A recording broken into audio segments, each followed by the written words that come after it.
بسم اللہ الرحمن الرحیم۔ السلام علیکم ورحمۃ اللہ وبرکاتہ۔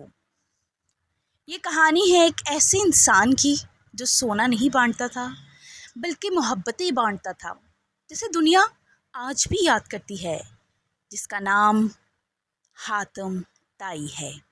جی ہاں، آج کی کہانی حاتم طائی کی سخاوت اور لازوال کہانی ہے۔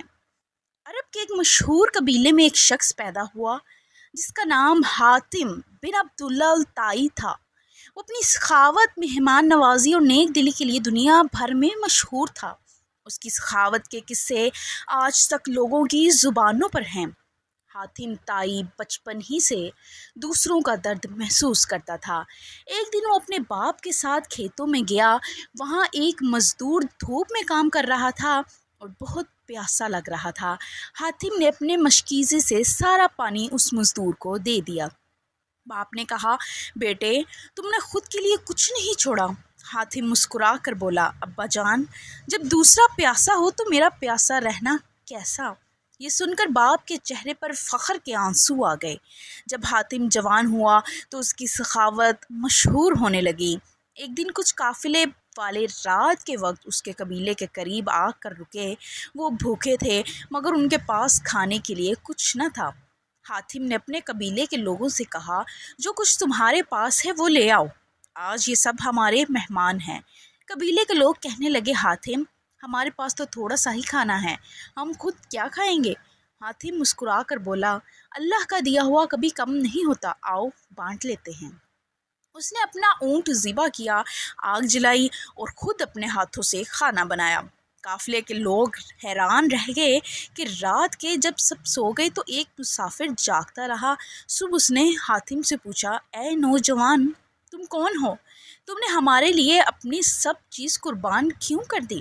حاتم نے کہا، میں وہ ہوں جو خوشی دوسروں کی خدمت میں ڈھونڈتا ہے، میرا نام حاتم الطائی ہے۔ مسافر کی آنکھوں میں آنسو آ گئے اور وہ بولا، اگر دنیا میں کوئی سخی ہے تو وہ تم ہو۔ حاتم کی شہرت دور دور تک پھیل گئی۔ ایک دن ایران کے بادشاہ نعمان بن مندر نے سنا کہ عرب میں ایک ایسا شخص ہے جو اپنی جان سے زیادہ دوسروں کو عزیز رکھتا ہے۔ بادشاہ نے اپنے سپاہی بھیجے کہ حاتم کو گرفتار کر کے لاؤ تاکہ دیکھوں تو صحیح کیا وہ واقعی سخی ہے یا صرف نام کا سخی ہے۔ سپاہی حاتم کے گھر پہنچے۔ حاتم اس وقت اپنے مہمانوں کو کھانا کھلا رہا تھا۔ جب سپاہیوں نے کہا، ہمیں تمہیں بادشاہ کے پاس لے کے جانا ہے، حاتم نے مسکرا کر کہا، پہلے کھانا کھاؤ، مہمان بھوکا نہیں جاتا۔ سپاہی حیران رہ گئے کہ وہ دشمن تھے، پھر بھی حاتم نے ان کی عزت کی۔ کھانے کے بعد حاتم نے کہا، اب چلو، میں خود بادشاہ کے پاس چلتا ہوں۔ بادشاہ نعمان کے دربار میں حاتم کو پیش کیا گیا۔ بادشاہ نے کہا، تم وہ ہو جو اپنی دولت دوسروں پر لٹاتا ہے؟ تمہاری سخاوت دیکھنے کے لیے میں نے تمہیں بلایا ہے۔ اب دیکھتے ہیں کہ تمہارا دل کتنا بڑا ہے۔ اس نے حکم دیا کہ حاتم کے سامنے سونا، چاندی اور قیمتی کپڑے رکھ دیے جائیں۔ بادشاہ نے کہا، یہ سب تمہارا ہے، اگر تم یہ قبول کر لو تو میں مان لوں گا کہ تم سخی ہو۔ حاتم مسکرا کر بولا، سخاوت لینے سے نہیں، دینے سے پہچانی جاتی ہے۔ اگر آپ اجازت دیں تو میں یہ سب اپنے قبیلے کے غریبوں کو دے دوں۔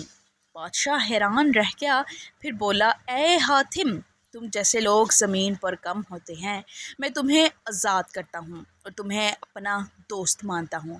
حاتم نے کہا، شکریہ بادشاہ سلامت، لیکن مجھے صرف ایک چیز چاہیے، لوگوں کے دلوں میں جگہ۔ حاتم طائی کی سخاوت زندگی بھر جاری رہی۔ ایک دن ایک فقیر آیا جب گھر میں کچھ بھی نہ تھا۔ حاتم نے اپنی ذرا لوہے کی قمیض اتار کر فقیر کو دے دی۔ اہلیہ نے کہا، حاتم، یہ تو تمہاری حفاظت کا لباس ہے۔ حاتم مسکرایا، اللہ کی حفاظت ذرہ سے زیادہ مضبوط ہے۔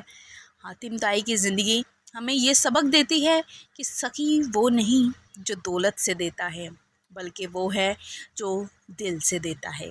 سخاوت صرف مال دینا نہیں، وقت، محبت، عزت اور احساس بانٹنا بھی سخاوت ہے۔ اس لیے آج بھی دنیا میں جب کوئی سخی شخص دیکھا جاتا ہے تو کہا جاتا ہے، یہ تو حاتم طائی کی مثال ہے۔ شکریہ۔